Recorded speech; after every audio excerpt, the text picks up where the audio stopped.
नमस्कार, मैं हूँ बिलाल सब्ज़वारी। एबीसी हिंदी चर्चा में आपका स्वागत है। आज हम एक बार फिर बात करेंगे नई दिल्ली विधानसभा सीट पर, जहाँ सीन बड़े-बड़े लोग लड़ रहे हैं। एक तरफ केजरीवाल हैं, मुख्यमंत्री रह चुके हैं, वहीं उनके मुकाबले भारतीय जनता पार्टी ने अपना धुरंधर कैंडिडेट परवेश वर्मा को उतारा हुआ है और कांग्रेस की तरफ से संदीप दीक्षित, जो 2 बार के सांसद रह चुके हैं, पूर्व मुख्यमंत्री शीला दीक्षित के बेटे भी। सवाल ये है कि क्या इन दोनों के लड़ने से परवेश वर्मा की या संदीप दीक्षित की प्रेज़ेंस से केजरीवाल को कोई नुकसान हो सकता है? क्या केजरीवाल की कोई सीट फँसी हुई है? या केजरीवाल के लिए ये चुनाव सबसे मुश्किल चुनाव है? इस विषय पे आज हम बात करेंगे अपने ख़ास मेहमान उत्तम कुमार से और जानने की कोशिश करेंगे कि आपकी समझ क्या कहती है दिल्ली विधानसभा चुनाव को लेकर? क्या आपको लग रहा है कि ये चुनाव टफ़ है, केजरीवाल फँसते हुए नज़र आ रहे हैं? नमस्ते बिलाल सर और सभी दर्शकों को नमस्कार। करेक्ट, आपने जो मुद्दा रखा है आज का सही है आज की तारीख में, क्योंकि केजरीवाल जी थोड़े से फंसे हुए नज़र आ रहे हैं। अभी कैसे फंसे हुए नज़र आ रहे हैं मैं आगे बात रखना चाहता हूँ, क्योंकि अगर आपने दो इलेक्शन में पिछले और उसके पीछे भी अगर अच्छा काम किया है तो इतने डरने की ज़रूरत नहीं होती। कहीं पे भी दुनिया में कहीं पे भी जाओ, अगर आपने काम किया है तो आप खुले दिल से कॉन्फिडेंटली आप लोगों के सामने जा सकते हैं। लेकिन ऐसी कॉन्फिडेंस नज़र या कॉन्फिडेंस इतना केजरीवाल साहब के चेहरे पे नहीं दिखाई दे रहा। इसकी दो बहुत सारी बातें हैं। एक 2-3 बातें रखने चाहेंगे, क्योंकि जिसकी वजह से वो जेल से होकर आए हैं, वो भी होगा कि अगर ये मसला है, ये मुद्दा है शराब घोटाले का वगैरह-वगैरह, तो वो बीजेपी इश्यू कर रही है, करेगी, वो तो है ही। लेकिन दूसरी 2-3 चीज़ें ये है, अगर संदीप दीक्षित, शीला दीक्षित जी के बेटे हैं, प्रवेश वर्मा जो है, अभी आज कल ही शायद आई थिंक इलेक्शन कमीशन के पास कुर्सियाँ बाँटने के आरोप में केजरीवाल के खिलाफ प्रवेश वर्मा चले गए।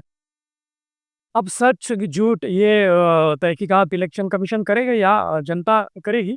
लेकिन अगर सच है, क्या होता है कुछ आरोप जब लगते हैं तो उस पे हम 100% भी ना माने, फिर भी 1% भी मान लिया गया कि अगर ऐसा हुआ है 1% में भी, तो ऐसे करने की ज़रूरत क्या है? अगर आपको आप और अरविंद केजरीवाल जी को, जो कि सिर्फ़ दिल्ली में नहीं, सिर्फ़ यूपी में नहीं, सिर्फ़ नॉर्थ इंडिया में नहीं, तो पूरे देश में एक अलग चेहरा है। उन्हें एक बहुत सारी आबादी ऐसी है अपने देश की कि केजरीवाल जी को मानती है। और अगर ऐसा है और आपकी सीट अगर कॉन्फिडेंट है, तो ऐसे करने की ज़रूरत है नहीं है, नंबर 1। और ऐसे हुआ है तो प्रवेश वर्मा इलेक्शन कमीशन में गए हैं, तो उसके बावजूद जो कुछ भी मसला तैयार होगा, उसके वजह से फँस सकते हैं केजरीवाल जी, नंबर 1। शराब घोटाले में बीजेपी ने फँसाया, वो दूसरी बात है ही, वो सबके सामने है ही। अब तीसरी बात संदीप दीक्षित जी की है, तो संदीप दीक्षित वो डायरेक्ट होने वाला है। बीजेपी ये तीसरा पहलू है, बीजेपी का कैंडिडेट। लेकिन संदीप दीक्षित और केजरीवाल जी के बीच में डायरेक्ट फाइट है, डायरेक्ट टफ फाइट है। और अभी कल-परसों उन्होंने ये भी स्टेटमेंट किया शीला दीक्षित जी को अचानक से, जिन्होंने हराया, केजरीवाल जी ने शीला दीक्षित जी को हराया था। लेकिन शीला दीक्षित के बारे में ही उन्होंने बहुत ही अच्छे से वर्ड्स लफ्ज़ बोले कुछ। ये कहने की क्या अभी बीच में ही आई पता नहीं, क्योंकि शीला दीक्षित जी के बेटे ही है संदीप दीक्षित। तो 2-3 मुद्दे सामने नज़र आ रहा है कि मन में कुछ तो कॉन्फिडेंस लूज़ हुआ होगा केजरीवाल जी का या आपका, कुछ तो गड़बड़ ज़रूर है या शायद लगती होगी, इसी की वजह से उनके चेहरे पे ये कॉन्फिडेंस नहीं दिख रहा। और आप थोड़ी-सी ये बाँटने की ज़रूरत नहीं है।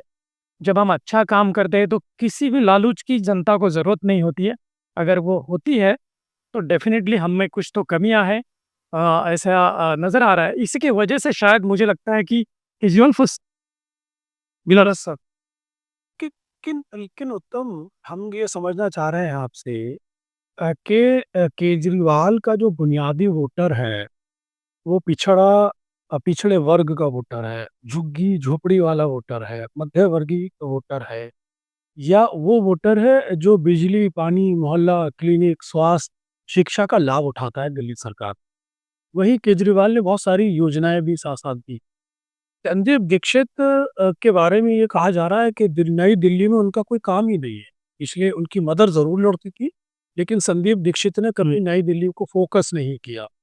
और अगर उन्होंने फोकस किया होता तो आज उनके साथ एक जन समर्थन नज़र आ रहा होता। वो कहीं न कहीं जन समर्थन इतना सही इतना नहीं है जितनी उम्मीद की जा रही थी। तो क्या लगता है कि और कांग्रेस भी बड़े-बड़े वादे कर रही है, बड़ी-बड़ी योजनाएँ दे रही है, जाति जनगणना जैसी बात कर रही है। वहीं संदीप दीक्षित के कुछ विवादित बयान भी है। दोनों के बीच एक कॉमन फैक्टर नज़र आता है वोट बैंक को लेकर। ऐसे में अगर आप संदीप दीक्षित को मानते हैं, मान लीजिए वो 20% वोट ले गए, 30% वोट ले गए या 25% वोट ले गए, तो क्या प्रभाव पड़ सकता है इस उसमें उसी पर? सही मुद्दा उठाया बिलाल सर। मेरा मानना ये है कि संदीप दीक्षित ये सही कैंडिडेट नहीं है केजरीवाल के सामने। केजरीवाल एक नेशनल फेस है, राइट? ये कोई भी मानेगा।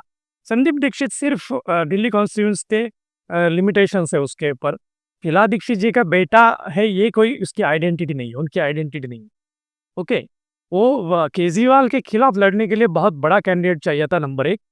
लेकिन और संदीप, आपने जैसे बताया कि संदीप दीक्षित जी के बयान भी कुछ उल्टे-सीधे आ रहे, तो इसके हिसाब से संदीप दीक्षित और केजरीवाल की तुलना नहीं हो सकती। संदीप दीक्षित अभी भी केजरीवाल तुलना की जाए तो केजरीवाल क्लियर कट जीत के आ सकते हैं। लेकिन अब फँसे कहाँ हो रही है, हम जब सोचते हैं, तो प्रवेश वर्मा का जो ये तीसरी एंट्री से प्रवेश हुआ है और उन्होंने जो कुछ शुरू किया बीजेपी की तरफ से या दूसरी जो कैंडिडेट है, उनकी तरफ से जो कुछ तकलीफ होगी उसका एक हमें दखल लेनी पड़ेगी, उसकी एक नोट लेनी पड़ेगी, नंबर 1। और संदीप दीक्षित जो कांग्रेस ने जो ताकत लगाई है, बहुत सारी ताकत लगाई है, उनके खिलाफ उसके बहुत सारे रीज़न्स हो सकते हैं कि Kejriwal ji India India alliance में भी कुछ उनका माहौल उतना सा कांग्रेस के साथ नहीं जमा हो, उसके बहुत सारे रीज़न्स हो गए। उसी के हिसाब से अभी केजरीवाल जी को कुछ भी करके हराना है। ऐसी ठान के अभी कांग्रेस भी उतरी है दिल्ली में। अगर केजरीवाल जी को दिल्ली में हराया गया तो बाकी पूरे दिल्ली में दिल्ली से आ भी गई आप, तो भी नाक कटवाने जैसी बात होती है ना, वैसी हो सकती है। इसी के वजह से फँसाने की कोशिश, और केजरीवाल भी खुद ब खुद फँसते जा रहे हैं। कुछ स्टेटमेंट्स उनके ऐसी आ रही। अब वो अपना काम अच्छा है, आपने बोला कि शिक्षा, मुफ्त शिक्षा है, मुफ्त स्वास्थ्य है, और आपने जो वो पिछड़े वर्गों में वो लोकप्रिय है, धोबियों को भी कुछ अभी 2-3 दिन पहले उन्होंने कुछ योजनाएँ के तहत वो सब पिछड़े वर्गों के लिए बहुत अच्छा काम कर रहे हैं, किया भी है डेफ़िनेटली। लेकिन इतना करने के बाद भी कुछ बाँटने वाली बात या कुछ गलत स्टेटमेंट आने वाली बात जो है ना, वो केजरीवाल जी को फँसा सकती है। और वही, क्योंकि क्या है, संदीप दीक्षित अगर सही कैंडिडेट नहीं भी हुए, तो भी वो जितना ज़्यादा काम करेगी ना कांग्रेस, जितना ज़्यादा पहुँचेगी लोगों तक, उतना केजरीवाल जी को फ़ायदा ही हो सकता है। क्योंकि कांग्रेस का वोटर और आपका वोटर, मतलब केजरीवाल जी का वोटर सेम है। कांग्रेस के वोटर को ही अपने पास खींच के केजरीवाल जी चुन के आए हैं। ये बात हमें नज़रअंदाज करनी नहीं चाहिए, और ये सब मसला आगे आ सकता है। केजरीवाल अभी तो लगते हैं डेफ़िनेटली जीत जाएँगे, क्योंकि बहुत बड़ा कैंडिडेट है केजरीवाल, ये सामान्य नाम नहीं है, उनका काम भी बड़ा है। लेकिन फँस सकते हैं क्या? तो फँस सकते हैं, खुद की स्टेटमेंट से ही, खुद के कुछ अंदाज़ से ही वो फँस सकते हैं, बस। केजरीवाल खुद के अंदाज से फंस सकते हैं। बड़ा एक कैंडिडेचर है संदीप दीक्षित, उनके मुकाबले कहीं स्टैंड नहीं करते। लेकिन उत्तम, आप देख रहे होंगे कि दिल्ली के अंदर खुलेआम पैसे दे के वोट खरीदने की बातें सुनने को मिली। आपने देखा होगा इलेक्शन कमीशन पे भी बहुत ज़्यादा सवाल खड़े किए जा रहे हैं।